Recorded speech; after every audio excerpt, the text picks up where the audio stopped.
Hi everyone, welcome back to our channel వంటింటి కథ. ఈరోజు మన రెసిపీ వచ్చేసి అంగన్వాడీలో ఇచ్చే బాలామృతంతో సింపుల్గా కేక్ తయారు చేసుకుందామండి. ఒక మిక్సీ జార్ తీసుకొని 1 కప్పు బాలామృతం పిండి వేసుకోవాలి. 1/2 కప్పు పంచదార వేసుకొని మెత్తగా మిక్సీ పట్టుకోవాలి. మిక్సీ పట్టుకున్న బాలామృతం పిండిని ఒక మిక్సింగ్ బౌల్లోకి వేసుకొని 1 టీ స్పూన్ బేకింగ్ పౌడర్ వేసుకోవాలి. 1/2 టీ స్పూన్ కుకింగ్ సోడా వేసుకొని బాగా కలుపుకోవాలి. 1 టేబుల్ స్పూన్ పెరుగు, 1/2 కప్పు పాలు వేసుకొని విస్కర్తో బాగా మిక్స్ చేసుకోవాలి. పిండి మొత్తాన్ని ఉండలు లేకుండా బాగా మిక్స్ చేసుకోవాలి. 1 టేబుల్ స్పూన్ గీ వేసుకొని పిండి మొత్తాన్ని బాగా కలుపుకోవాలి. ఒక బౌల్కి గీ అప్లై చేసుకొని మిక్స్ చేసి పెట్టుకున్న బాలామృతం పిండిని బౌల్లోకి వేసుకోవాలి.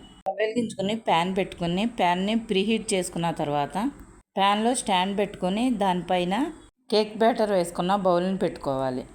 మూత పెట్టుకొని 30 నిమిషాలు ఉడికించుకోవాలండి. 30 నిమిషాలకి కేక్ ఉడికిపోతుందండి.